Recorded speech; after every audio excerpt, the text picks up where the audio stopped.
It's Thursday, September 5th, 2019. Digital Trends Live is about to start here. Some of the topics we'll be covering on today's episode. The Samsung Galaxy Fold phone is finally back. It's real and it's incredible, at least according to our new hands-on review of the foldable device.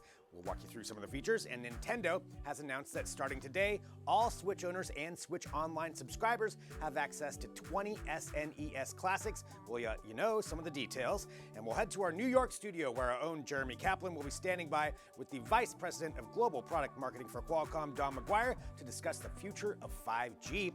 And then we'll go even further around the world, heading to Germany for Digital Trends coverage of IFA, where we'll be joined by Caleb Dennison to talk about Samsung's new line of home appliance devices, all of that and more coming up on Digital Trends Live.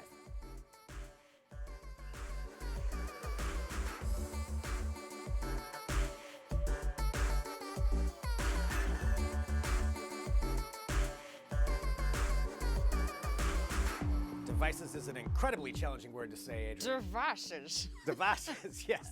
I should have just gone with the accent all along. There it is, Portland, Oregon, right now. It's one of my favorite shots. It really is. That's a good shot. That's a good shot right there. Lots of angles. Yeah, a lot of angles, a lot of trees, and that's what Portland is all about. What we're seeing right there as we're live here every single day. Hello, everyone. This is Digital Trends Live. This is our daily show here from Digital Trends, bringing you trending tech topics of the day, news, interviews, headlines, discussions, and so much more, all while broadcasting live across a number of different platforms. We're on Periscope, Twitter, Twitch, we're on Facebook, we're on Dailymotion, we're on YouTube, we're on LinkedIn Live, we're on Apple News, we're on 2 different mobile apps, we're on a smart television app, and we're at digitaltrends.com/live. So join the conversation, drop in your comments. Hello to Janet, who is here on behalf of somebody else, but regardless, thank you, Janet, for being here on Facebook and watching us live. We do appreciate that. And let's get this started. To start off here, I'm Greg Nibbler, joined by Adrian Warner. Good morning, Greg. Good morning, Adrian. How are you doing? I'm doing well on this Thursday. It's Thursday. It's Thursday. It's Thursday. Whatever it is, there's a lot going on. I know that. But yes, I believe it is Thursday, depending on where you're at. Of course, we're going to be going to Germany later on. I think it's still Thursday there, too, but who knows? We're all over the place. This is a worldwide show. Let's talk about worldwide trending tech stories, and the first one is this. It has to do with IFA. So IFA, IFA, is the big, huge conference that's going on in Germany right now. It's basically like the Consumer Electronics Show of Europe. And so in case you don't know about that, we've got a lot of coverage at Digital Trends right now that you can follow up on. But one of the big trending stories of that is that the Samsung Galaxy Fold has finally been re-released. So it was released originally back in April, if you all remember this, and then was promptly never actually put out into the public. Yes, they found quite a number of flaws with the device. One of the first being is that the protective screen that covers the folding screen was actually able to peel back. People thought it was basically the thing that you strip off of your phone when you first get it. And so people are actually peeling off their physical screens. And these were reviewers that are doing these this. were reviewers. Like people who are used to phones and was still confused. People know who now how to handle phones. And they also noticed that the hinge was not quite secure enough that it might allow dust to get in the device. So there are a couple of mostly cosmetic, but still, major flaws with the device, and Samsung owned up to it, and so they decided to re-release the device with these fixes. Yeah, and even DJ Ko, the CEO of Samsung, even made a statement. This was a couple of months ago, saying we rushed it out. We made a mistake. Sorry, our bad. And I think during that time period, there was a lot of companies trying to rush out, or at least the rumors that a lot of companies were going to rush out foldable devices. Huawei had one too, the Galaxy Mate Fold, I think, or Fold Mate, one of those two. They also had some issues with their phones. So this is now finally an actual foldable device that's out on the market that you can buy. We're talking about when you can buy it. It's going to be available tomorrow, depending on what day it is now in South Korea. So it's going to be available there. It's going to be available on the 18th of September in Europe. And then the rumors are September 27th, or at least towards the end of this month for the United States, that it could be coming out for here. So there's a brand new hands-on review of the new redone Galaxy Fold. You still kind of see a little bit of that seam in the middle. You do see that, and that is marked in our review on digitaltrends.com. They do make note of that, but if that's not a huge issue to you, then they kind of give rave reviews about the device and how beautiful the screen is. So it kind of just depends on personal preference, honestly. At that point, it's not actually a hindrance in how it works. It doesn't really get in the way of anything. As you can see, the picture is still pretty seamless across the thing. It's just that slight indentation. Yeah, looking at some of the things, fixed so it's not going to peel off. So that's good. That's a good thing. It's very expensive. It's great to not peel off your screen. Great to not peel off your screen. Part of it, and this is based on our review, our hands-on, the 7.3-inch screen really does make a difference compared to the average, 6-something on a Max phone, on the high-end phones. So that extra screen space does come in handy. You can utilize it more. The fold mechanism, according to our review, the fold mechanism is satisfying. Yeah, So it's apparently very fun to play with. I do to wonder how well it will hold up over time if people are constantly, clicking it open and shut. But people who like to fidget with their device may actually appreciate that. So this is true. I mean, originally when they had first put it out, they had a device. They actually showcased a device that folded the phone over and over and over, and they said they could do it thousands of times before there were any issues. So I guess if that's the case, that's good. But you're right. Everybody's going to want to open and fold it, constantly. That's what the whole point of it is. Yeah. So there's that. The multitasking features, and that's what I'm most interested in. Is now that we're finally getting it out there, I want to see what some of the software developments are for it.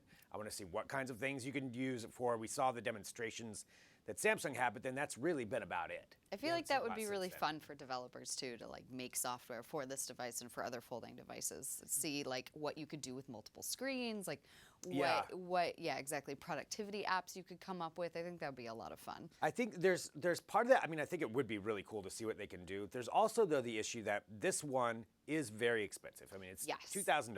So Samsung did actually rethink their customer journey with this. So with that $2,000 price tag, they're offering 24/7 premium support so that people can at any time access Samsung support and be walked through the features of the phone. I don't know how useful that will be, but if there are any challenges for consumers, they can actually take advantage of that. I mean, that's cool. That's good. I mean, if you're paying that much, I suppose that would be nice to have some kind of support. I mean, you're paying more than most people pay for a computer. That's very true. Or if not double. Anytime I look at that price tag, I'm like, yeehaw. Yeah, so a little bit of hands-on support would probably be pretty nice on that. But looking at it, from that angle, this isn't going to be something that's going to be adopted widespread. I mean, it's, again, $2,000. If you're watching right now and you're somebody who is going to be purchasing this, please let us know. I'd be very curious to know if this is something that you're really, really interested in. At the same time, if this were half the price, if this were $1,000, then I think it gets into the realm of that's a standard price now, unfortunately. For a high-end phone. Then I think you see a lot more people picking. Yeah, that's a lot more of a common price point for a flagship or for a premium device. And now the fact that it's jumped up into this $2,000 range is very lofty. There is a 5G model in the works. I did want to mention that it sounds like that'll tack on a couple extra $100 for when that rolls out. So you're already paying $2,000. Why not? Ratchet it up. Ratchet it up. But I want to see if this is going to take off as a trend, though, because just like any kind of new technology, the first ones are always going to be expensive. That's not really that unexpected that this would be a very pricey device. Anytime you have a new iteration of technology, the early adopters are going to pay a lot for it.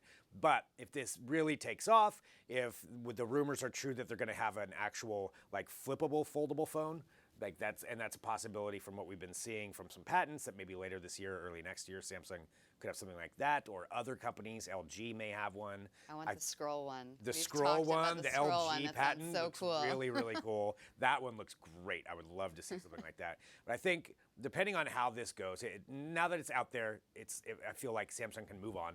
Yes. It's like, okay, we got it out.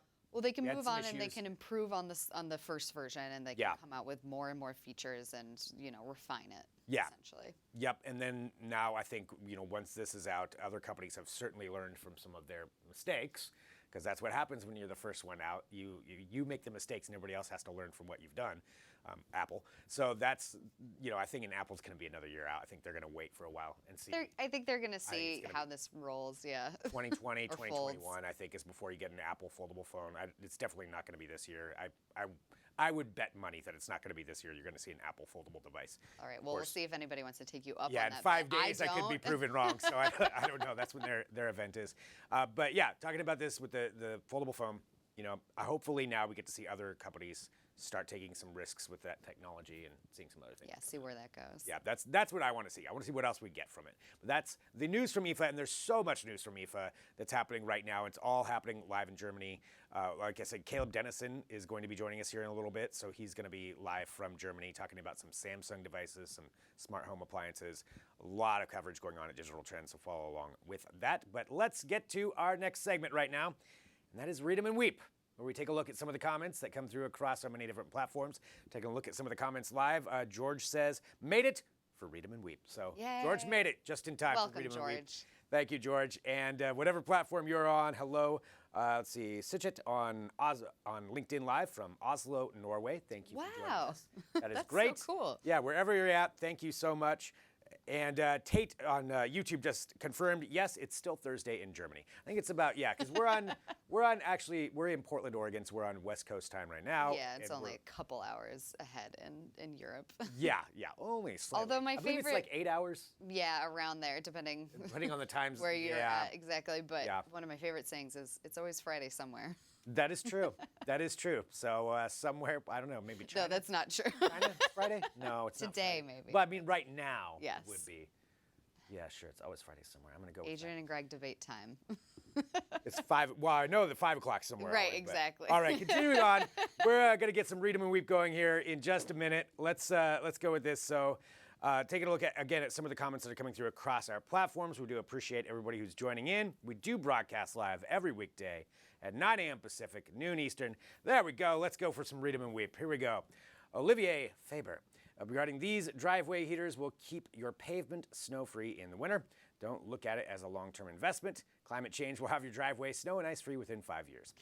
A bleak but accurate outlook. Ooh, yeah, we're just going very, very, bleak is the right way. Unless you live in the Midwest and then you get hit with those horrific blizzards that climate change has been a part That's of true. bringing into the Midwest during the wintertime. Yeah, kind of depends on where you're at, but Yep. I suppose so. If you're willing to wait just Just a a few couple more more years, just deal with it then. Well, I'll be blowing. Yeah. Well, Olivier, thank you. Thank you. Appreciate that. You're a lot of fun at parties. All right. So that is the comment there on Facebook. Let's go to this next one. Aji Suryana, the Samsung Galaxy Fold is finalized, hands-on at IFA 2019. My wallet is crying right now, but I've never felt more excited about a phone in my life. All There right. you go, Greg. There's somebody who's going to be picking that There's up, it somebody sounds who's like. really into it, yeah. Somebody who's got to, I'd be crying about the $2,000, but still, I mean, that's interesting to know, and I want to know who else is actually very, very excited about this Galaxy Fold phone. Just the fact that there's a foldable device coming out sounds like there are definitely going to be people picking this up. And if you're in South Korea, you can get it, I believe, right now is when you can pick that up, but coming up later in Europe and later on this month in the U.S. So, yeah. All right, Adi, tell us how it is when you pick it up. Yes. How you like it. Yes. We want to know. We want to know everything, Audie. All right, Charles.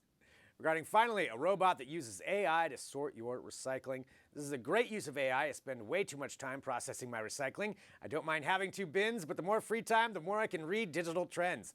I like a lot about this. I love this outlook. But I also want to know Adrian's opinion on this. Adrian is meticulous here about the recycling. Very meticulous. Very meticulous. I am very much in favor of this AI processing people's recycling. I have somebody in my apartment complex who continually, I sound so crazy right now, who continually throws out their recycling or puts away their recycling in trash bags. So they stuff the trash bags with all of their recycling materials and then put them in the recycling bin. And I'm like, you can't recycle trash bags. So now I'm that person that goes and takes it all out and then puts the trash bag in the trash. And this is why we need robots. This is why we need alleviate robots. Adrian's concerns. I'm not going to lie, just to give you a little behind the scenes. Yesterday, I was sitting at my desk in the office, and I heard Adrian walk by, stop at a recycling bin, and just exclaim, "Come on, guys!" and picked out something and put it into another bin. There was a can and a plastic bottle in the trash bin. What's wrong with people? Yep. This is why we need AI. This is I why- mean, China has literally stopped accepting our recycling because we don't know how to sort it as a country. So robots are needed. We at need this the point. robots. So, I Charles, don't trust people. Thank you. We agree here at Digital Trends. All right, Bill. All right, Bill. Bill Brooks. This robot planter has spider legs and can move itself towards the sun. I've seen this. It's Yes. horrifying. But can it move itself to get watered? If not, it's going to keep me from It's not going to keep me from killing the plant. In fact, it would just kill them faster as they get more sunlight. Yeah, we did. Yeah. We've talked about this before, actually. I think it was on an episode of Trends with Benefits that Did we? that we discussed this one. Yeah, we were like, what if you just put in some kind of a voice synthesizer thing on it, so it's where it's saying like, "Give me sun, give me water, give me water," give me, where it's just getting angrier and angrier as you go through. Yeah, I agree though, Bill. I'm not very good with plants. I'm giving it another shot right now, and it's not working out. You're so giving another shot. What are you trying to grow? I've got a couple. I don't know plants. Whatever Home Depot had on sale. You just the grab bin and try and keep I'm it like, well, alive. you're on sale. Taking that one home. Anyway, Bill, yes, I Very agree on true. that. All right, and we've got one more here for Read 'em and Weep as we go through today's segment of this. Alexander, regarding the Light Phone 2 will pull your focus away from a screen, but at a high price. So this is like a phone for your phone. So dumb. Just get a connected smartwatch. Done. All right. Done. All right. Alexander's got it figured out. This is dumb. I don't actually what you know. I have not looked at the Light Phone 2, so I'm not actually sure what it's referring to. Yep. Not entirely sure myself either. We have a lot of coverage here at Digital Trends. Yes, we do. But regardless, I appreciate the firmness and how much. I do too. I appreciate the punctuation and Yes. Yeah. yeah. That's what we done. appreciate, all kinds of things. And that's Thanks, why Alexander. we appreciate this segment here. It's Read 'em and Weep. We do this every day here on Digital Trends Live. In case you were wondering, we're live. All right, we need to get through some topics here because there are some other trending topics that we want to Yes. cover. This next one, I really want to know everybody's opinions on it. It has to do with something we knew was going to be coming. We found out at the Facebook F8 Developers Conference, which was earlier this year, but now it's finally rolling out, and it is Facebook Dating, launching here in the US. Yep, launches today, one of 20 countries that is going to have this app available to them. So it is separate from your normal Facebook account, but it is available through a tab on your Facebook app on your phone. So you can make a separate profile. You can jump on into the deep end. What else can I say about it? There's all kinds of bonkers features about this. Yeah. They say that it'll roll out without ads. We'll see how long that lasts. Kind of doubt that, but yeah, yeah. kind of doubt that. But you can integrate a lot of things from your Facebook profile and from your Instagram. You can bring in stories, things like that. So there's a lot of features rolling out that are interesting from the technological angle. One thing that is really hilarious to me is the secret crush feature. I can't even keep my face straight about this, but so it's separate from your Facebook app, but you're allowed to tell up to 9 of your regular Facebook friends if you have a crush on them. How much more awkward can this get? I mean, seriously. That is so incredibly awkward that if somebody were to get like a notification like so-and-so has a crush on your Facebook, then what do you do? Then what do you do? Like, do you like, delete? I mean, you can't really do that. I never saw that. No, yeah, ignore. Ignore. I don't know. This just sounds so incredibly awkward. This is so dubious. I mean, clearly we're not the target market for this, but still, it's just.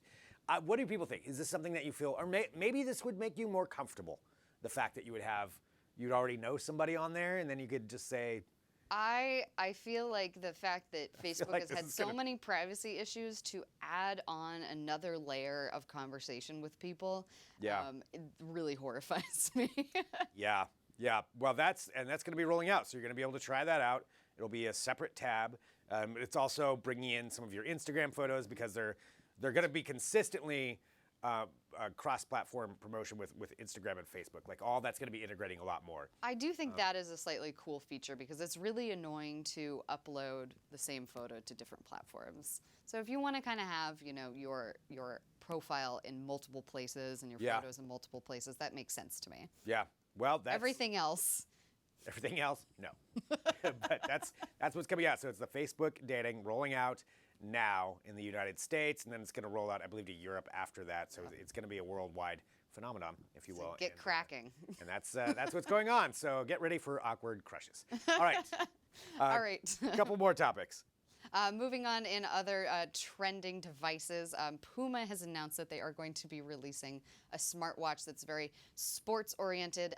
It's going to be their first smart watch using Google's Wear OS platform. And it's basically what they want is for anybody who is more sports oriented, who doesn't want to wear a gold or stainless steel smartwatch.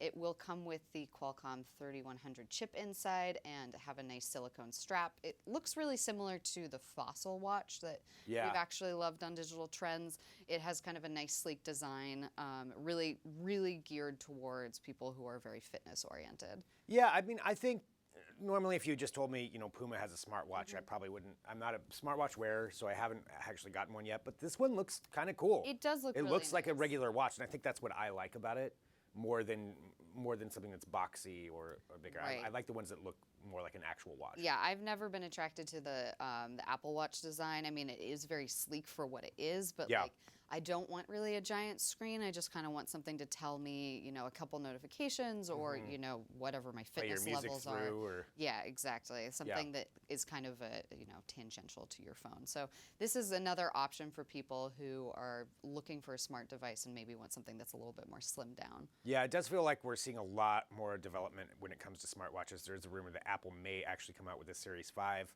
very soon. So we're seeing a lot of innovation in that sector, or in that section, I guess. And I'm really excited to see where that's going to go, because now I'm finally getting interested myself into maybe getting a smartwatch. But let us know what you think about that. You can read about the Puma at digitaltrends.com. I know we need to get to our last topic here, and this is another trending story right now. If you are a Nintendo Switch or a Switch Online subscriber, you will be happy to know that starting now, you can get 20 classic SNES games for free that you can play. That's a pretty cool rollout that's happening right now. So this is an announcement from Nintendo. We've got a full list at Digital Trends too of the different ones that you can get. But there's some pretty cool stuff that's there's some pretty awesome names in that list. Things like Super Mario World. Super Mario Kart, Legend of Zelda, Metroid, yeah, exactly. Super Metroid, yeah, a whole Kirby's 20 of Dream them. Course, all kinds of fun things. Yeah, lots of good ones, and they're also going to be selling separately a Super Nintendo controller that you can plug in, so that you can actually utilize it as well. That's fun. Yeah, that's cool too. So I like this idea that we're getting all these retro games coming back. And if you have a Switch Online subscription, it's actually cheaper to do this instead of buying an entirely separate SNES device. So. The one thing that Matt Katz, the editor who wrote this piece up, is that he did note that there are no RPGs released, and I was sad about that. Oh. So Chrono Trigger is not on that list. All right. Well, Adrian is voicing her concern about that. Dear Mr. Nintendo, that is... Dear Mr. Nintendo. Well, that's where we're at. Those are the games that have come out for the Nintendo Switch and the Switch Online. So take a look at that and read about everything we've just been talking about at digitaltrends.com. All of that IFA coverage is there. We have more IFA coverage coming up on the show and a lot to talk about. But first off, Adrian, thank you for being here. Thank you for having me. Absolutely. And Adrian will be back with us for Trends with Benefits, which will be live at 2:30 p.m. Pacific today for our Roundtable Tech podcast, where we're talking about advertising in technology and some of the weird things that are going on with that. So that's all going to be happening later on. But right now, what's going to be happening is we're going to be taking a break, and we're going to be coming back with the founder and CEO of View.ai. We have Washini Astokan, and I'll make sure that I'm pronouncing her name correctly here after this break. And we're going to be discussing View AI and everything that goes along with that, and some really cool different platforms that AI is being utilized to help analyze human behavior and help retailers make better and faster decisions. That's a really broad discussion, so really excited to talk about that. And all of that is here while we're broadcasting live. So we'll be right back with more Digital Trends Live.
Welcome back to Digital Trends Live. Again, thank you for joining us. Hit that subscribe button on whatever platform you're watching. That way you get the notifications when we do go live. And we like to keep you up to date on what's going on in the world of technology. And right now we're going to talk about artificial intelligence. How is it being utilized in the retail sector and beyond? And we have an expert who's joining us right now. We have the founder and CEO of View.ai. We have Ashwini Asokan. Thank you so much for joining us. Thanks for having me. To start off, can we get just a little bit of your background and a little bit of an explanation about what View is, View.ai, and maybe why you're invested in this? Sure.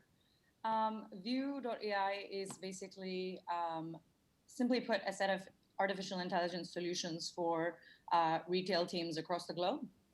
So we build AI-powered tools for stylists, merchandisers, buyers, product managers, marketers, basically different types of teams that are in the retail industry. Today, more than ever before, there's so much going on in the retail industry. Over 50% of all sales, especially in the US, is happening on Amazon, and brands and e-commerce companies across the globe are really trying to differentiate themselves, try to survive, grow, and have a place in this Amazon-centric world. And AI, we believe, is going to be one of the key things that is going to help a lot of these brands really differentiate themselves from this discount-filled mass e-commerce world that we're all living in.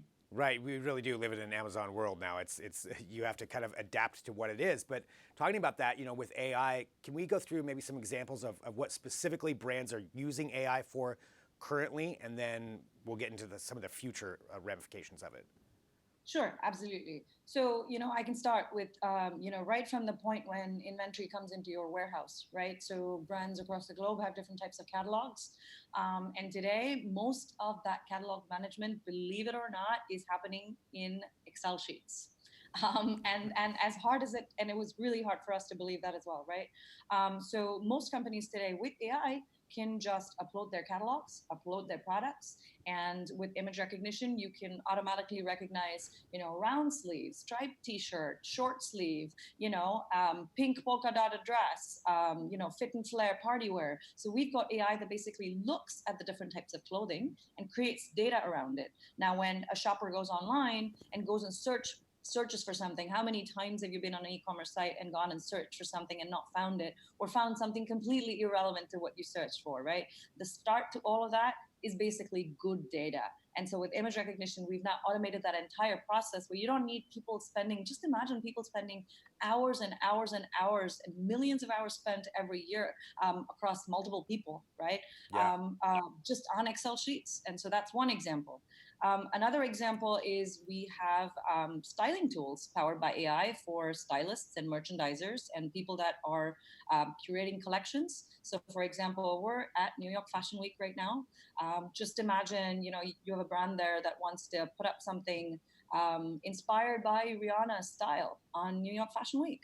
And so they just pick up a couple of images, upload it into our AI styling and curation tool, and automatically the algorithms go inside, look into their catalog, identify different types of styles, different colors, patterns, all shapes, silhouettes, everything that's similar to the images that were just uploaded. And then they can basically tell the stylist, here's different types of, ways in which you can curate outfits for the people coming on the site, right? So these are just a couple of these. The most important thing that we've basically realized that at the end of the day, retail industry is sitting on so much data, inventory data, customer data, so many different types of data they're not really making a lot of use of. And so that is what really our platform is trying to do. It's helping them basically take this data and help them make meaningful decisions at the end of the day for their industry and for their business. That's really interesting, just how that's being utilized just in those two examples right there. And you're right, we are in this era of big data. There's just so much data that's available, and how do you utilize it, and how do you actually turn it into something that consumers want, that's good for the retailers, that's good for everybody. Looking at that, right now with just using the platform that you're doing and using artificial intelligence and analyzing this, that's just where we're at right now. And imagine, 5 years ago, we were nowhere near that. Where do you think we'll be 5 years from now with the advent of this new technology?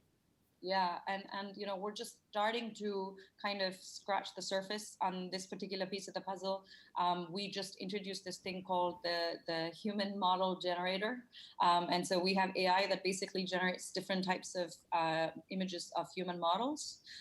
Today, I go online to shop on any given site, and I'm basically looking at the same kind of 6 feet white model of a very particular type, Hmm. wearing the clothes that they're wearing, right?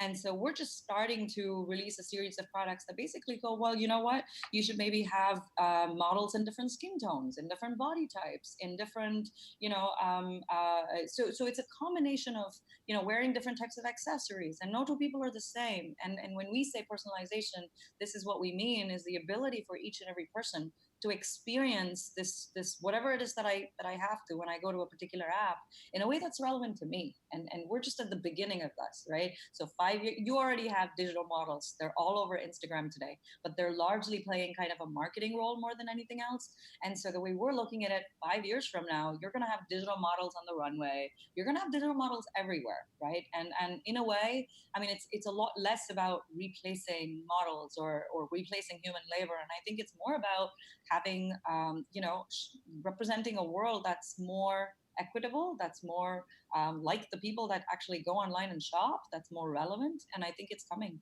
So digital models are the future. That's just one example of where AI is going to make a huge difference. That's again so interesting just to think about that because you're right. Not everybody's represented on that. Very few That's people are right. actually represented the way That's it currently right. is. So if you could go That's on right. somewhere and be like, here's what I look like. Show me how these would look on me or somebody that looks like me. Like that's just seems like such an important advancement. That's right. This is just an interesting discussion. So, looking one more question that I just had here is just with all of these different brands that are competing against Amazon, going back to what we talked about at the beginning, how can brands differentiate themselves? How can they make a difference? And in this giant e-commerce world that we live in now. Yes, and we love to talk about this as like two things, right? One, you can become leaner, meaner, more efficient, more productive, right? It's pretty incredible. And it comes down, the whole leaner, meaner, more efficient story always keeps coming down to data at the end of the day, because data is what's going to drive better decision making, better buying, better selling, better marketing. And at the end of the day, one of the biggest things we're beginning to sit up and go is, oh my God, like none of this data is being used to begin with, right? So we're focusing on creating data, using that data, marrying inventory data with customer data. If you actually knew exactly the kind of things that your shoppers are looking to come on your app and buy or walk into your store and buy, like why would you have any other kind of merchandise? The amount of merchandise that goes unsold and that lands up in landfills and all kinds of other places, gets returned to warehouses, it's an incredible amount of wastage we're talking about at this point, right? So, and that's just one example again. So there's a lot of wastage in the fashion industry with brands across the globe. And even from a process standpoint, there's a lot of time. The fact that the industry is still working in Excel sheets is a Yeah. sign of how much inefficiency there is across different types of processes. So one way to differentiate themselves, and this is really where the Amazons of the world are making a difference, right? At the end of the day, scale, they have more productivity. They're always looking to do things faster, quicker, in a much easier and simpler manner. And I think that is the first way in which brands can differentiate themselves, is whether it's in the supply chain, whether it's sourcing, whether it's manufacturing, finding a way to do what they're doing a lot more efficient than they're doing today is the first piece of the puzzle. And the second piece of the puzzle at the end of the day keeps coming back to the customer experience, right? And today, I mean, our customer experience on websites and apps is still largely almost exactly like it was 15 years ago or 20 years ago. Nothing has changed.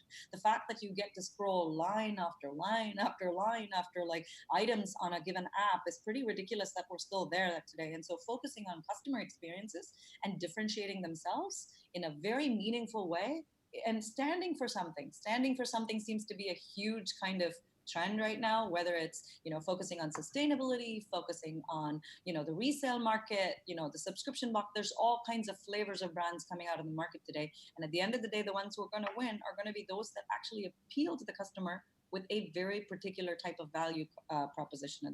And you need a customer experience that goes with that value proposition.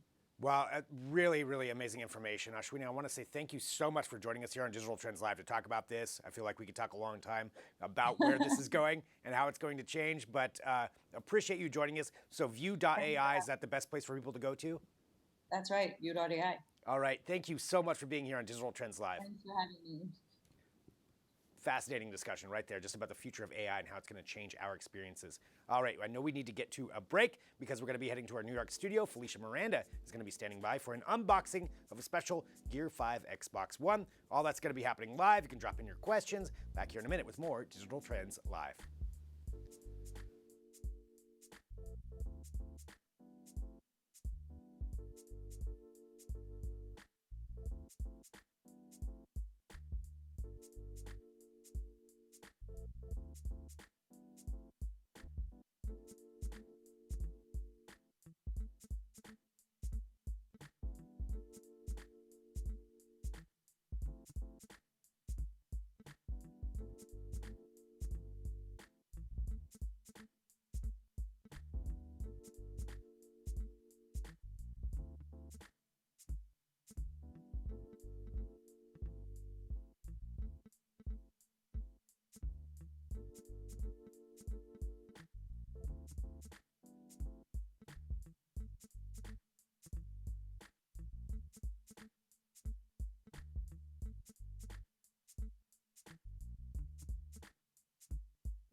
Welcome back to Digital Trends Live. I'm Greg Nibbler here in our Portland, Oregon studio, but this is not the only place that we're going to be going on today's show, because right now we're going to be heading to our New York studio where our gaming editor, Felicia Miranda, is standing by for a special unboxing of the Gears 5 Xbox One. We've got it right there. We're going to walk through it, show you what it's like when you get this to unbox. But let's introduce Felicia. And Felicia, if you can walk through why Gears 5, what's special about this one, and maybe talk about the game a little bit. Hello, Felicia. Sure. Hi, Greg. How are you? Good. So, Gears 5, it's coming out soon. And for some people, you can actually start playing it as soon as today, I believe. We did get the special edition Xbox One X with the Gears 5, design on it, and we're gonna unbox that now. We already have our review up, and we did rate this game really well. We gave it a 9 out of 10. So if you're kind of thinking about whether or not you want to get Gears 5, we obviously think that you should, because it's really good. So let's dive into this unboxing. And Greg, if you have any questions about Gears 5, throw them my way, and I'll try to answer them as I unbox this big, beautiful thing. Perfect. Yeah, I am kind of jealous that you're getting done. I love unboxings when we do these on the show because it's just fun. So we're taking a look here now as Felicia's going through it. But one thing I want to know is, with Gears 5, what's different from the previous versions that makes it such a good new game?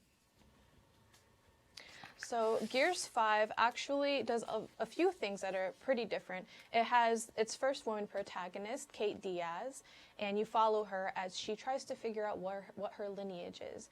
And there's, hints that she might have some kind of ties with the Locusts.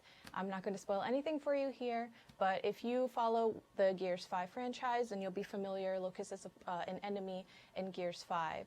So that's what the campaign is all about. It brings back Horde mode, which is kind of a, you protect a spot and you fight off enemies, like waves of enemies. It brings back that mode, but it's a little different this time. You actually get to move around a bit more. And it also adds a new co-op mode called, I'm trying to remember the name. It's slipping my mind right now. I'm That's doing a lot okay. of things at once, but We have the full. yeah, it has a review new too at Digital co-op Trends mode. if you wanna look at. Oh yeah, absolutely. Make sure you check that out. So let's see. We have the Xbox right here. Let's pull it out. So I'm taking a look From here. the box, it looks pretty amazing. This is the Xbox One X, by the way, for those of you who are unfamiliar with what this is. This is the Gears 5 limited edition. With a limited edition like that, I mean, does it cost extra, or just walking through the price for anybody at home who wants to get it? Is it still available, or we're just getting it before anybody else does? We actually did get it a little bit before. It was recently announced, and it's an Xbox One X. So this is like the best Xbox that you can get. It's the most powerful one. Right here you can see that it has the Omen symbol from Gears 5, kind of like frosted over with some ice, which is pretty cool. In the campaign, they added 2 huge maps that are kind of open world-esque, and one of those maps is like a snowy map. So this kind of like alludes to that. On the back, we have the swarm symbol, which is pretty cool. And there's like little indentations here. Usually when you have consoles with like this kind of stuff, it's usually just a graphic, but there's actual indentations on the top of this Xbox, so that's pretty cool. That is pretty cool. It's really, really cool looking. I mean, just on that aspect. Talking about it more with the gaming side, again, as we're unboxing this is unboxing live the Xbox One X, the Gears 5 Special Edition.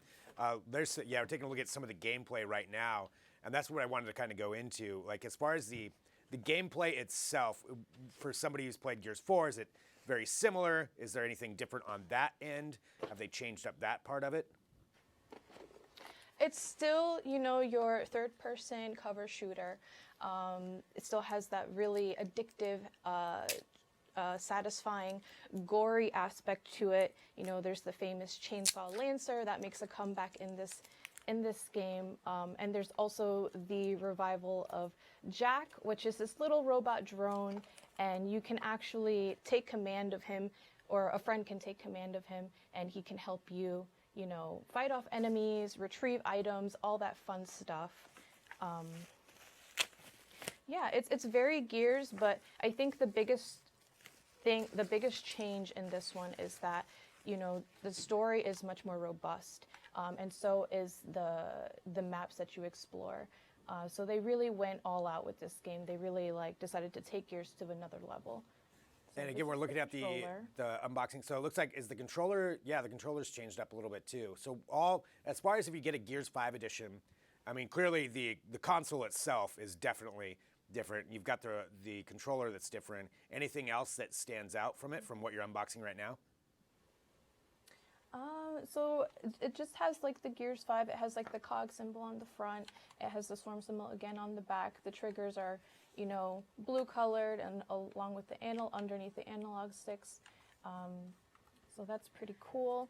It's a regular Xbox One X.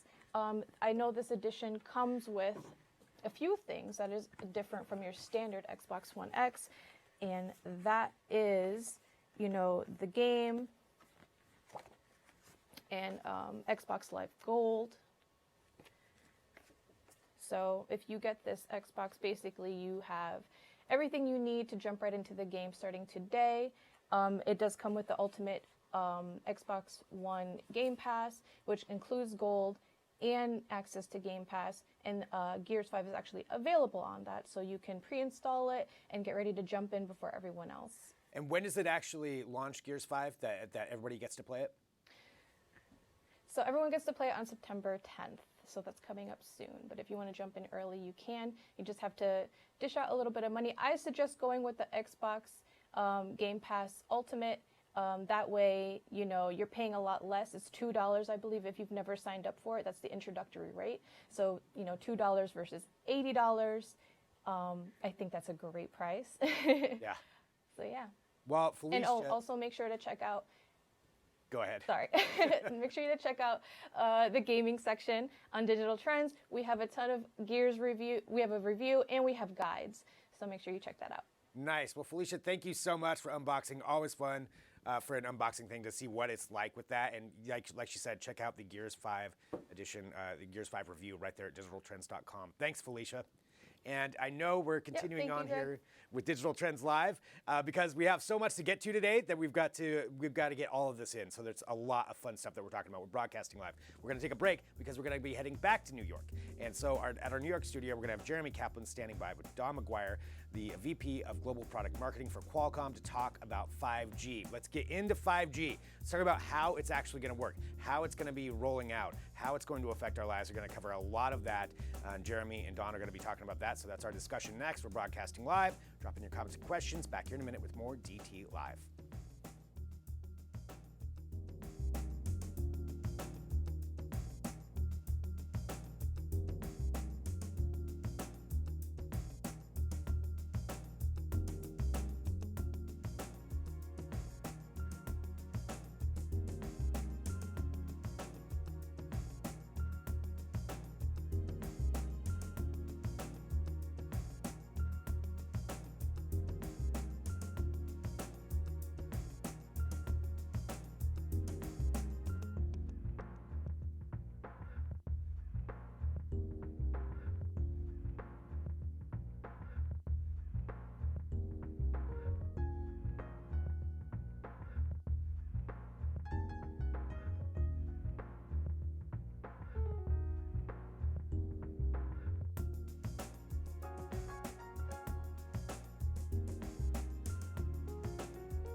Hey, we're back. So earlier this year, I was at MWC Barcelona, where Qualcomm and a whole bunch of other companies unveiled 5G. 5G is officially here at long last. We've been talking about it for ages.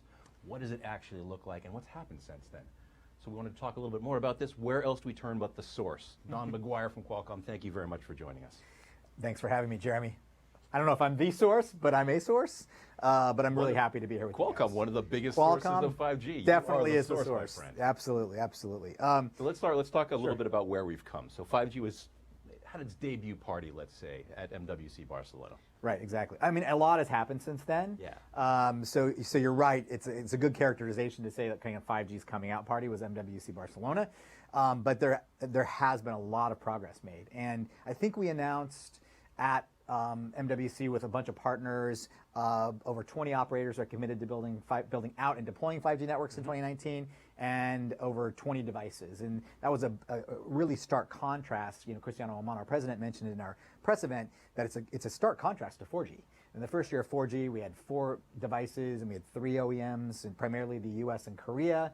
But it took a while for 4G to kind of ramp. And the stark contrast with 5G is that it's ramping super fast. The acceleration is definitely, proof that it's accelerating super fast. Is now we have 36 operators that are in the process of deploying 5G around the world, and we have 100 announced devices. So that's great. Huge. Obviously, they haven't all launched in the market yet, but they're announced as real. I think 90 plus of them are based on Qualcomm Snapdragon. So that's really good, but and good for 5G. But it's amazing the progress, even though it was a stark contrast to 4G when we announced it at MWC, it's even greater now. So the 5G train is definitely moving. It's more of a bullet train than it is a local. Sure. And so we're really excited about the deployments, acceleration, and what we're seeing around the world. of what's happening, and it's really interesting. There's different things happening in different pockets of the world. We can talk about that Yeah, I'd love to talk if about you want, and then we can kind of bring it back to what's happening right here at home. I'm certainly more versed and interested in what's going on here in the U.S. We Sure. have these little pockets of things happening here and there, but then worldwide there's a whole bunch of activity as well. Tell us what you. Yeah, I think if you want to look at how 5G is being deployed, Korea is a really good example. They have historically always wanted to be a leader. I mentioned they were part of the 3 countries that were deploying 4G. First, Korea was one of those countries. So they're no different in 5G. They had a desire to be one of the first countries to deploy. They have deployed in a very big way across the country. They have great coverage, covering I think 90% of the population. They have ramped in a very short period of time. I think in just over 80 days, they've ramped to 2 million subscribers, Oh, wow. 5G subscribers. And there's a couple factors as to why this is happening. One is obviously providing that network coverage so that people can actually use 5G. But also, they've kind of got the recipe figured out, right? The operators have priced 5G data attractively so that end users want to switch and enjoy the benefits of 5G. They've also looked at the device costs, and they've also made it affordable for you to move from a 4G device to a 5G device. Cost is a huge factor. Cost is a huge factor. So they've got that recipe for success kind of figured out: coverage, cost, right, and capability. And so it's made for a initial kind of rocket ship of a launch in Korea. So that's really interesting. I think one of the big things they've got going for them, though, much smaller country. It's really hard to Obviously. deploy across this gigantic space. Yes. Well, it's obvious, but people don't think about that so much. Exactly. You think, oh, we've got 100% coverage over here, and we've got 40,000 square miles over here that don't have anything. Well, it's a big place. It's a big place. And you're right. I mean, topography and geography and all these types of things come into play. And there's this, we talked about this earlier, this difficulty scale in rolling out anything, right, from a technology perspective. And so kind of bringing it back to the U.S., I mean, Europe is experiencing country by country kind of similar to Korea, not quite as extreme. But, the U.K. obviously a smaller footprint geographically and easier to cover most of the population if you cover most of the metro area. So we're seeing some really interesting ramps in the UK with EE and Vodafone and all three operators already deployed, and some great incentives, content bundles, and all sorts of things, attractively priced devices from a variety of different OEMs. So that's all really interesting too. So we're seeing this great sort of movement around the world. But then let's bring it back to the U.S. Yeah. What you've got a phone here. I do. You've been doing a little testing yourself, right? This is my Samsung Galaxy S10 5G. I've been using it. We have a 5G network in the lobby of our building in San Diego. Of course so I've you been do. using it on that. But unfortunately, San Diego's not launched yet. So I actually just came to see you from D.C., where we're dropping my second son off to go to college. And so I'm like, wow, I'm finally in a 5G city. So I immediately started running around trying to test. And I was really happy and amazed and excited. I was a little giddy on what I was able to see by using Ookla and doing some speed testing around DC. I saw, from downtown near the White House, speeds of 1.6 gigabits on the download side and up to 30 on the upload side, megabits per second. Like that's what I'm looking. Yeah, and then I just tested this morning in Georgetown, and I think I got my fastest speeds at 1.76 gigabits per second download speeds. So really excited about the speeds and the latency. Went to YouTube. We've been seeing that too in our test, and Yeah. and when you get that kind of speed, you're like, wow, this is just mind blowing. Yeah. And it's proof. We were saying earlier, 5G had its coming out period, and now it's actually here, and there's further plans going. But when you actually get there and you can try it out, this is real. This is a thing that's happening. It's not as widespread as it could be. Right. It's going to take years to become more widespread. But the reality is, you're out there, you're in DC, here it is. Here it is. I'm standing on the corner of, 2 blocks from the White House, and I can stream 4K video in real time. And meanwhile, I'm in the subway on my 4G network, and I'm waiting for Spotify to download 15 songs, and I'm like, the doors are closing. I'm waiting for the next, just over a couple of songs. Yeah, 5G. exactly. Boom. And it was really for me seeing that 5G icon show up on my device for the first time in a commercial network in the wild was really exciting for me. Obviously, because I work at Qualcomm, it's maybe more exciting for me than it would be for others. But it was really great. And then of course I managed to bop around the city trying it in various locations. I think I'm using the Verizon network, and obviously I think they've done a fantastic job in their initial rollout in DC, in covering where most DCites kind of go. Yep. So that was really exciting for me. And it's just one example, right, of what's going on, and we can kind of break it down if you want to. Yeah, well, I don't want to put you on the spot because obviously Qualcomm, you work with a variety of different carriers, Sure. and they're all equally good. It's like they're children. They're all equally my favorites. Right. Let's talk for a little. It's like your children. Yeah. You have to love them all equally. How are these different carriers working? I don't want to say is somebody ahead of somebody else, but what do you take on the different types of deployments that have been going on? Well, it all starts at the foundation with spectrum. And spectrum is another word for the airwaves that operators license from regulators in every country in order to build their networks and deploy their networks. And so what I think it's important for everyone to understand, for the US in particular, all 4 operators, maybe soon to be 3, but all 4 operators currently started out from different spectrum positions. Right. And over the this is an over the years type of thing. Decades. As they've acquired spectrum through auction, through licensing from the federal government, et cetera. Where did they start from a spectrum position perspective? And then that's really dictated their deployment plans. Sure. So it's not for the lack of wanting to deploy coverage as fast as possible or capacity as fast as possible. It's really, okay, what do I have to work with? And then is the technology ready to deploy on that spectrum that I own? So is the network infrastructure there? Are the devices there? And can I connect everything? Right. Because what they want is they want 5G to be usable. Right? And everybody wants that. So I think that's the foundational layer that everyone has to start with. And that kind of explains why you might see different operators doing different things at different times. It will all come together in a harmonious sort of synchronizity kind of thing. It's a bouillabaisse of 5G capacity and coverage and services.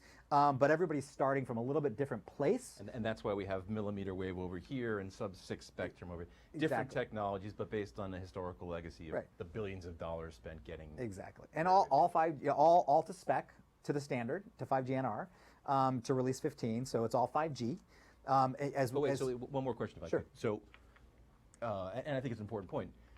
We're not looking for one of those technologies to win, right? It's not that sub-6 is better than millimeter wave or the other way. Millimeter wave, you guys invented, that's a great technology, but it's not that it's better or worse than the other. I think they're all going to sort of work together to create this 5G world. Right? Yeah, look at it like a fabric or like a quilt, and you've got the sub-6 frequencies are really built for wide area coverage. Whereas millimeter wave technology is really built to provide high levels of service and quality of service in dense urban areas, and also it will be great for indoor once that kind of comes into play. So it's really going to be a combination. And by the way, 4G doesn't go away.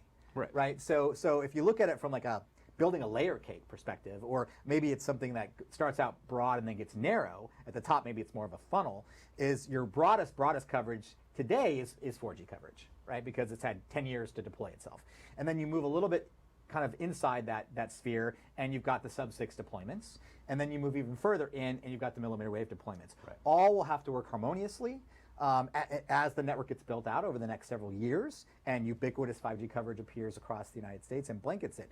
But there will be points of acceleration. There will be points when network operators can deploy a big chunk of coverage. There'll be the points when they come back in and provide more capacity and overlay millimeter wave into those dense urban areas, or onto a campus or into a factory. So there's going to be a lot of that going on as we see 5G evolve and as we see 5G get better. And there's going to be new services added on.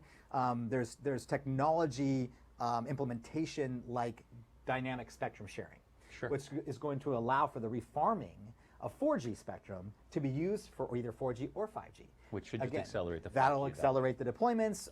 That'll help everybody. So all these things come into play as we go down this journey together in bringing 5G to market. That will again create there'll be these inflection points. But I believe by holiday of this year, you'll see a lot of things happening. Right? You'll see further deployments and broader area coverage from all the operators. You'll see more devices in market. You'll see varying device price points from various OEM partners. So that'll be, again, more choice for consumers. And so I think it'll be a nice kind of next step in the evolution of 5G when we get to holiday 19, and that'll just roll through into 2020 and beyond. And so it's exciting from a smartphone perspective, but then you're going to see other devices come into play in 2020, like always connected PCs with 5G. We announced at Computex the first 5G PC from our partner Lenovo. I think the PC factor is actually a very important one. Right. People don't consider this so much, but the transformation of the laptop, you guys have really pushed this new form factor where all of a sudden, and thanks to those new chips, of course, 24-hour battery life instead of the 6 I'm getting over here. Right. Plus I'm always online. Yeah. I was Two gonna little ask tiny you why things. you don't have an always connected PC, Jeremy. Let's talk. Let's talk after the segment. Let's figure out what we can do there. Absolutely. Maybe we can do something about that. But so yeah. But hang on, but before, let me cut you off here. But Yeah, sure. It's important because we fixate a lot on these phones. Sure. And they're great and Right. a little bit expensive. Maybe prices are going to come down for sure. But there's also another world where people's first experience with 5G is with a laptop that's getting them online. Absolutely. In a faster world. Absolutely. Or maybe the fixed residential network at home. Maybe you just get 5G at your house. All of a sudden you're like, wow, this is really neat. I just wonder to what extent phones are probably where we get started with this thing, but there's all these other different things that are happening with 5G, right? Yeah, absolutely. And It's just a fascinating time to be watching this happen. It is, and we mentioned the PC, and that really kind of goes hand in hand with the enterprise becoming a 5G enterprise.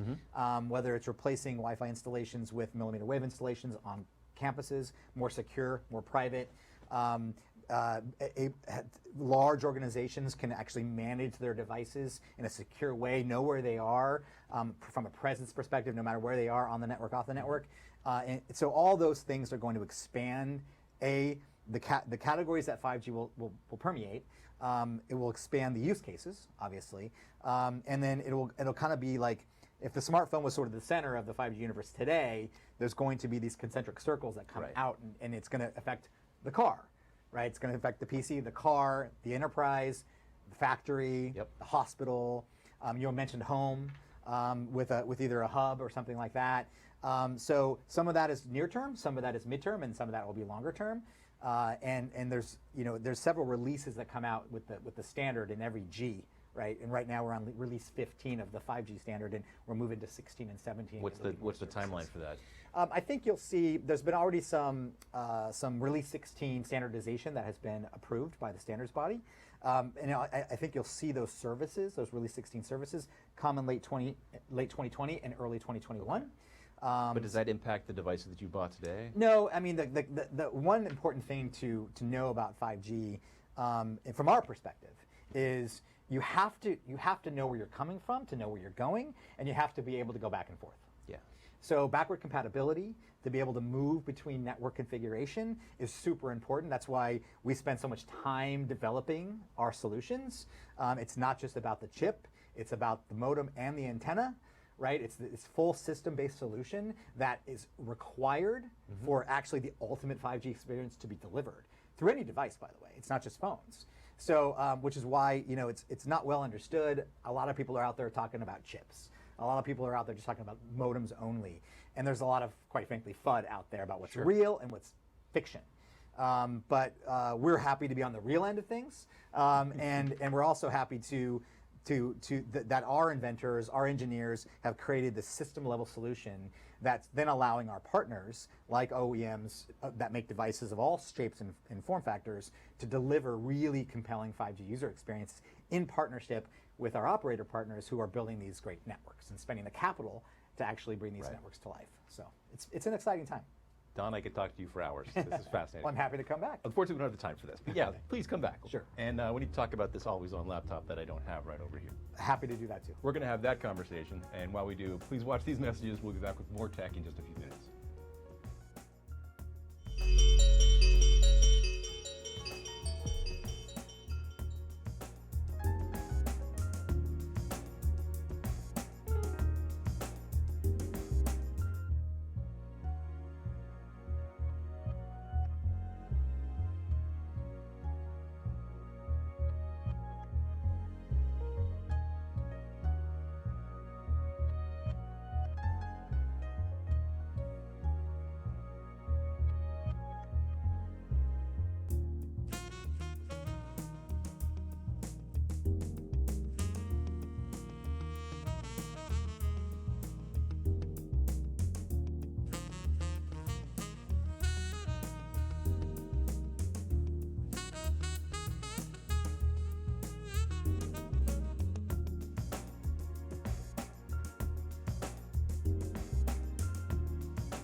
Welcome back to Digital Trends Live. Thank you for joining us. We broadcast live every weekday, 9 a.m. Pacific, noon Eastern. And I say that because I just want to remind you that we're always here bringing you up to date on what's going on in the world of technology with some great interviews like that last one we just had with Don McGuire from Qualcomm talking about 5G, something that's going to affect all of us and how it actually works. So really, really exciting stuff we get to cover here. And right now, I want to talk about some other future technology a little bit further out, but some that could be affecting us at some point anyway. It's 3 stories really that have to do with robotics. So let's talk about these trending tech topics. The first one here is a research that's going on right now, has to do with NASA, has to do with the future of space exploration. A very hot topic in the world of technology because we're seeing so much exploration, so much space of the space industry evolving and growing.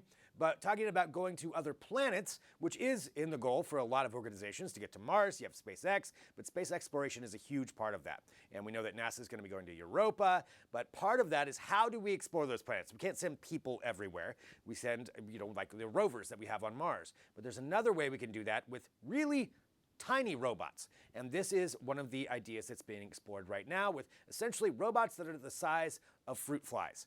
And taking a look there, we can see some of the images as we go through these. This is a study coming from Berkeley, University of California at Berkeley, where these different microbots would be able to be launched in not just the hundreds, but the thousands. Imagine if you went to a planet, they used a Titan, for example. So Titan has a very thick atmosphere, which this would work really well on. So they would be able to send out all of these different tiny micro robots taking little samples, little things that they're each specifically supposed to do, and then sending that information back to a hub that would also be on this planet, and then beaming that information from there. Because they're so small, you wouldn't be able to store a lot of data on those things, but you would be able to get just little amounts of data. And with hundreds of them, if not thousands, of very, very tiny, we're talking 1 milligram of weight, like tiny little robots, it doesn't matter if you lose some of them. You could lose hundreds of them, may not work, and that's fine.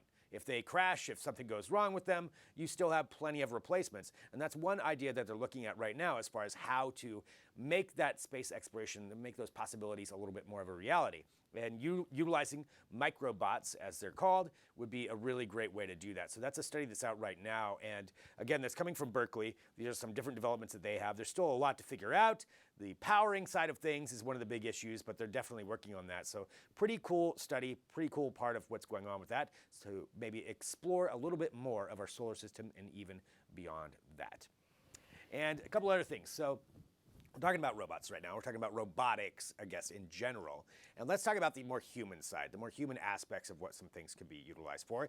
And I'm talking about prosthetics. So we know that there's some great developments that are going on with prosthetics, with robotic prosthetics, with hands, with legs, and different ways that those can be controlled, even all the way to where you'll be able to use your brain to control these things. And all of that is fantastic. But there's another element to that too, and that is the idea of human touch. When you actually shake someone's hand, that feeling that you get in that kind of touch. Well, now they're working on different ways that we can actually expand upon the prosthetics that we have and make them more human-like. And that's what we're looking at with this. So this is specifically a robotic glove that is being developed. So taking a look right there, this would be something that would go on the outside of the prosthetic with all of those little sensors in there. And those sensors, this is something that's being developed by Purdue University. So really it's an e-glove that would go along with robotics.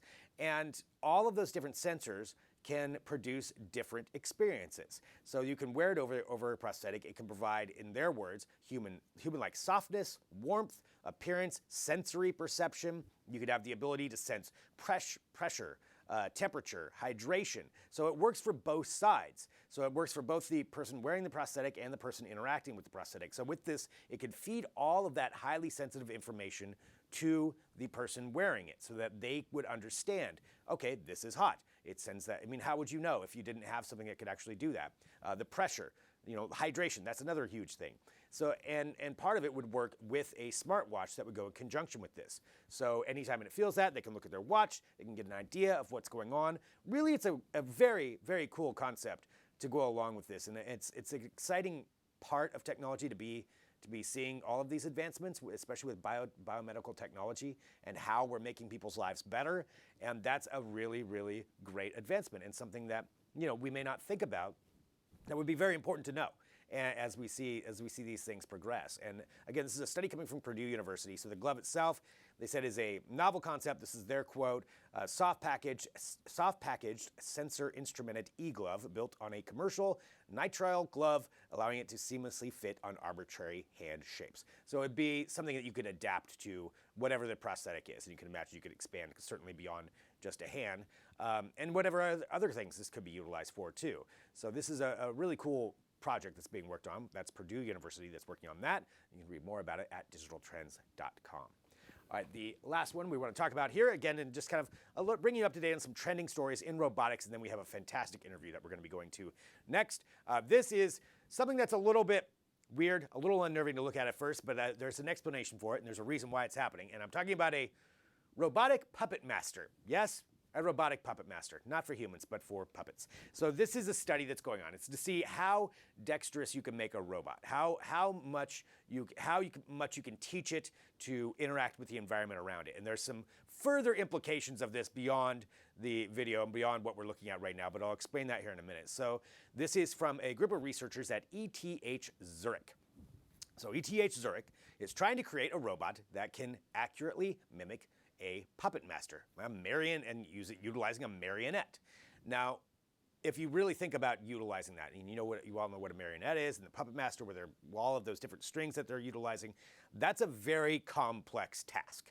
So regardless of what you think about the art form, it's a very complex task to do. And so if you could teach a robot to do that, that is something that it can then use that information for so many more different tasks. So talking about it for what they brought up, is if they can successfully do this. So again, this is a study from ETH Zurich utilizing this particular kind of robot right there. They said that beyond puppeteering and beyond entertainment, that it improves the dexterity almost up to a human level, to where you can be manipulating your environment, to where you can utilize what's around you. You can also use a soft touch. And they're talking about automating it for different industrial purposes or commercial purposes, such as, and this is their examples, folding clothes at home, or bedding in hotels, or wielding a sledgehammer at a construction site. Being able to understand your environment and understand what needs to be done to manipulate certain objects to utilize in your environment, that is pretty cool. And essentially, what we're talking about here are laundry robots, and that's something I think we can all agree would be a great advancement. But that's what we're looking at right there. So this is, again, the study from ETH Zurich, where they're teaching a robot how to be a puppet master. I don't know how the puppet masters of the world feel about this. I don't think their jobs are going to be threatened anytime soon, so I think we're okay on that. But a pretty cool use of technology, and just to see where that can go in the future. And that's what we're doing with all of these different topics, is taking a look at how that's going to affect us going forward.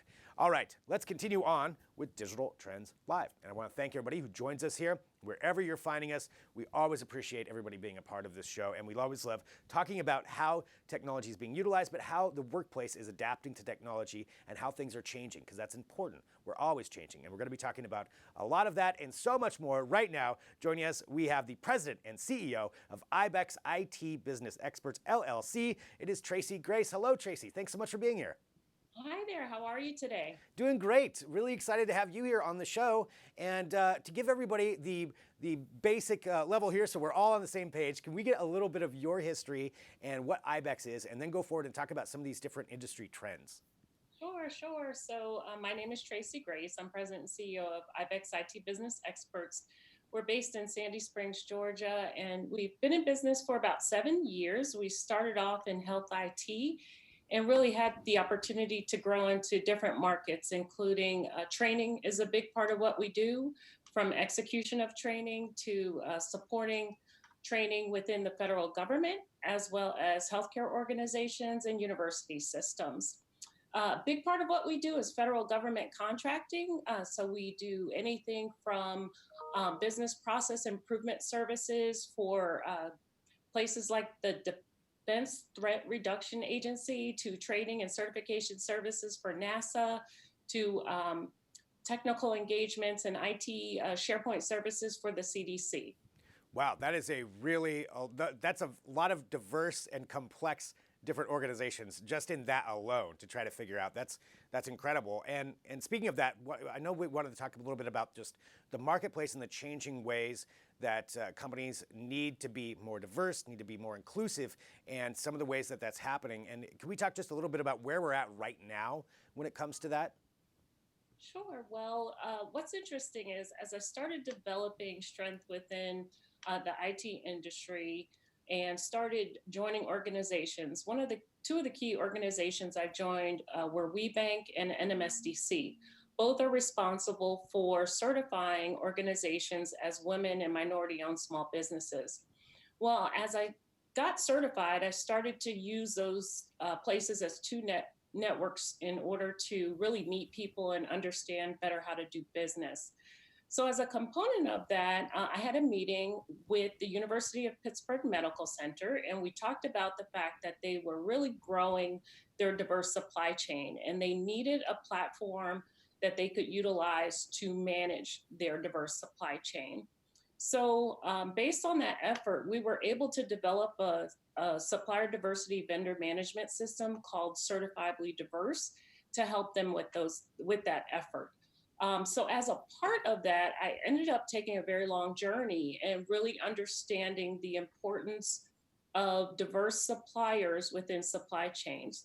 So, as organizations start to realize who their customers are, they start to see, okay, BMW might see that, say, 60% of the people buying BMWs are women.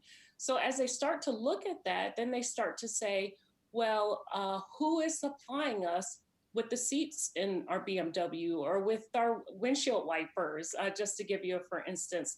So they start to determine, hey, we need to really diversify. The people that are supplying us with our goods and services really needs to look like our customer base. So we're seeing that as a huge trend and we're understanding that. And as an organization, we truly support that. That's great, and I think that's really important and probably maybe a reflection. Correct me if I'm wrong. Of maybe consumer knowledge and understanding more about companies and more interest in understanding where our goods come from, where things come from. Does that play a role in some of the decision making for these companies? That is 100% correct. You'll see another good example would be a hospital system that may be based in an urban area. And so in their supply chain, they may have a lot of large, I would call them tier one suppliers that supply things such as their masks and their beds and their food supplies. Well, the consumers are starting to wonder, well, why aren't these goods and services now starting to be supplied by more diverse organizations? If I live in an urban area and a lot of the people going to the hospital, say for instance, are minorities, why aren't there minorities supplying the goods and services? And so it's a direct reflection of that. And what's even more exciting is you're finding that those tier one suppliers, those very large organizations who are supplying the majority of, of supplies for an organization, companies are now demanding that tier two suppliers are very diverse. So it's really being pushed down the entire supply chain. And it's not just the largest of companies that are now starting to look at who's supplying their goods and services, but it's actually the tier two and the tier three suppliers. So we're very in tune with that. And I'm proud to say that about 40% of our spend is with diverse suppliers. So we really put our money where our mouth is. That's great. And for you, maybe talking about some advice for some of these companies out there that may want to try to diversify their supply chain and reflect their customers, what are some tips that they could use on how to actually go about doing that? Sure, sure. Well, one of the first things is awareness to really understand who is supplying you with your goods and services. So, initially, a lot of organizations just start out with an Excel spreadsheet to look and say, okay, who is supplying the majority of our goods and services? And you may be surprised that some of your most competitive pricing is coming from woman owned, maybe your veteran owned or LGBTQ vendors. But the first thing is awareness. And by getting a supplier diversity vendor management system like Certifiably Diverse, it will allow you to appropriately track and manage all of your diverse suppliers and also collect all the information on their certification, verify that they are certified, and really count the spend on an annual, quarterly basis. Many organizations have to report up to their board exactly what their diverse spend looks like. And a lot of the need to count your supplier diversity numbers is really being driven by the federal government. If an organization is receiving federal government funding, most times they are responsible for reporting on those numbers, and those that are falling short on that are going to suffer in the future. So we as an organization provide systems to assist with that. But more importantly, the first thing is awareness. Know what your supplier diversity's numbers look like.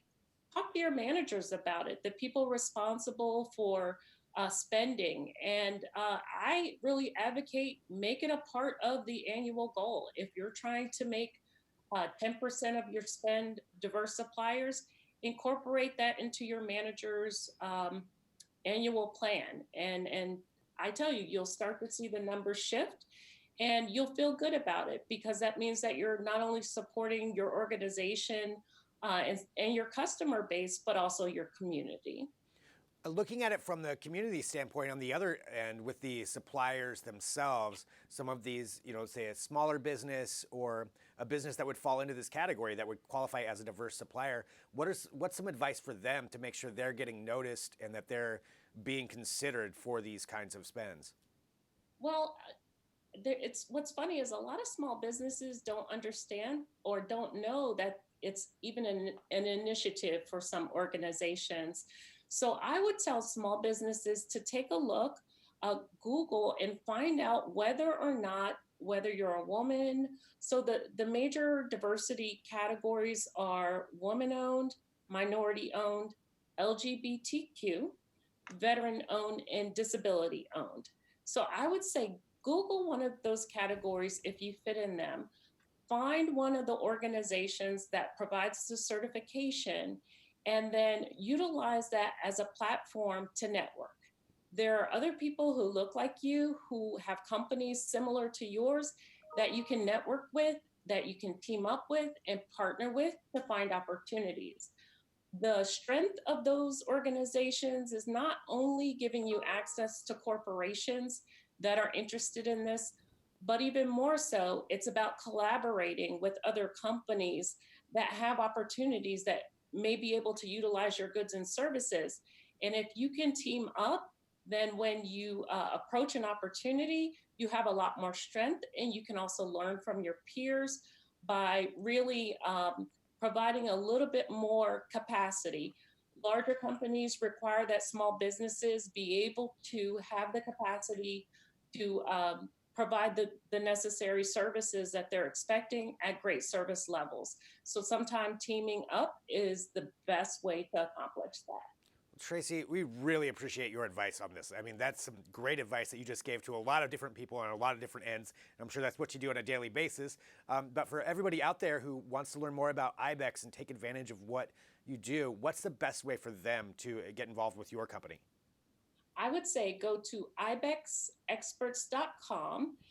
There you'll find information about our core services. And then if you're interested in our supplier diversity vendor management system, you can go to certifiablydiverse.com and register your interest, and we'll connect with you and give you a demo of the system. We'd be more than happy to help you.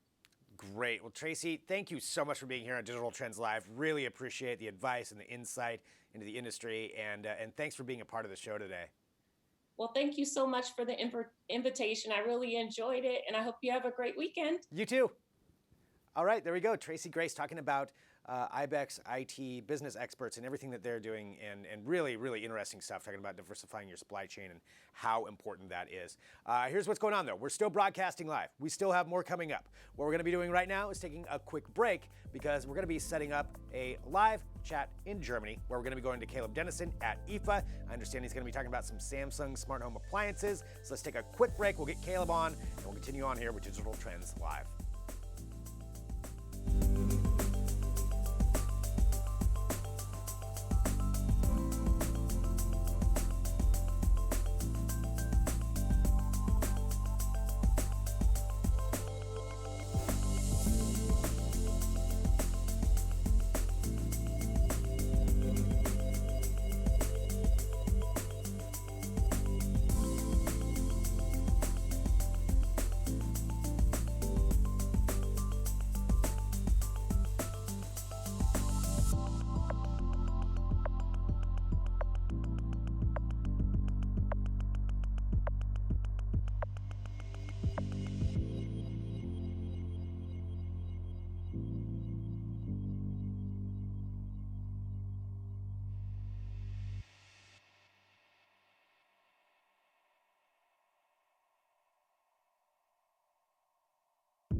Welcome back to Digital Trends Live. We thank everybody who joins us here every day because we get to do some amazing things and keep you up to date on the world of technology and everything that's happening with it, everything that's going to affect your lives now or in the future we'll be covering. And right now in Europe is IFA. IFA is essentially the consumer electronics show of Germany, and what we're going to be talking about is going live to Caleb right now.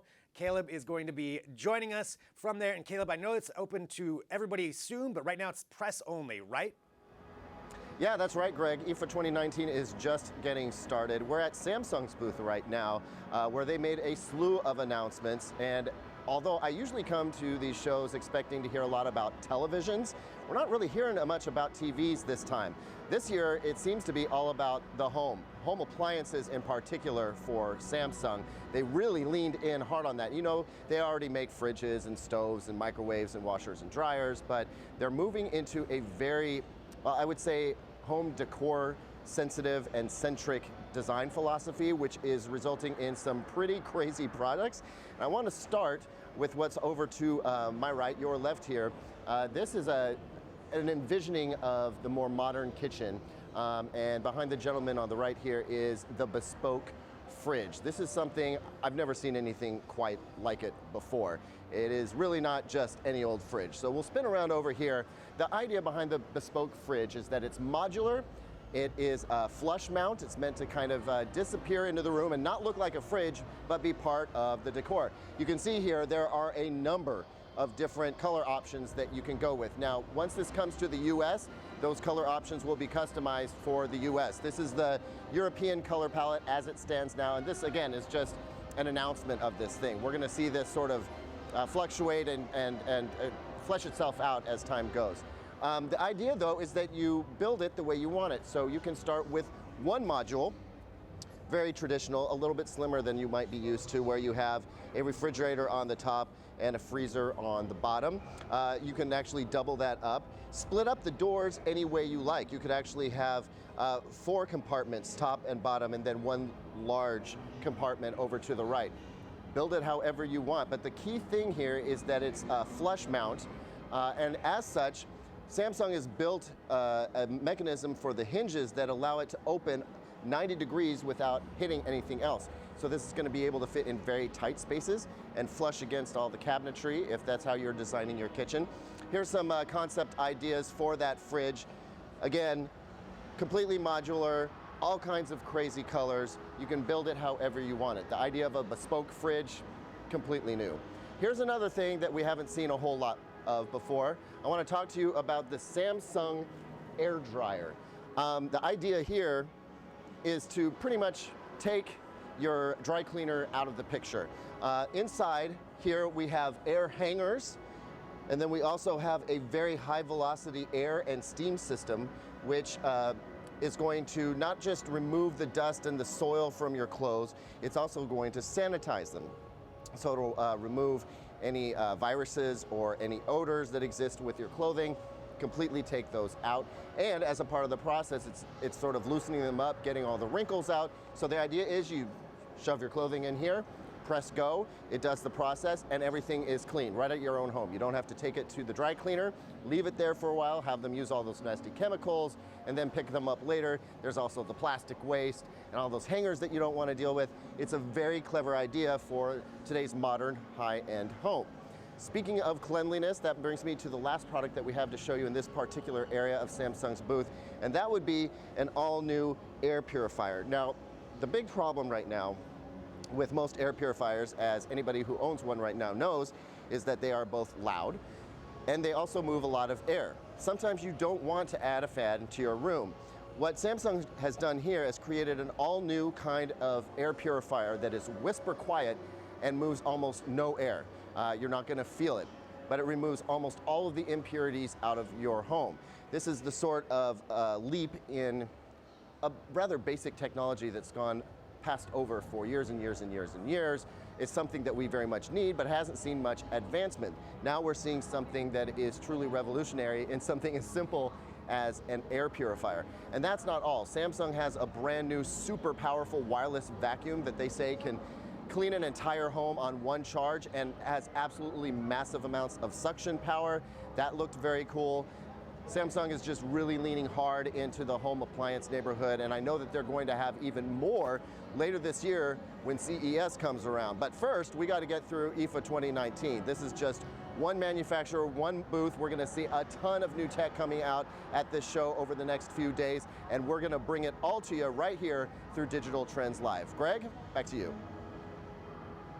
That is awesome. Live in Germany. I want every single one of those things that Caleb was just doing. Thank you, Caleb, that Caleb was just looking at, including definitely the dry cleaning machine. I want one of those here in studio. We need to get one of those. So anyway, thank you, Caleb, and thank you to everybody who's over at IFA giving us all of this coverage. There's tons of coverage at digitaltrends.com, and we've had tons of coverage here on Digital Trends Live. Going back through, let's walk through some of the things we hit, and I'll talk about some of the things that are coming up later. But at the beginning of the show, we had Adrian Warner in here, talking about the Samsung Galaxy Fold, and then everything else that's trending in news, including Facebook dating. That's a thing now that you need to look out for, so letting you know about that.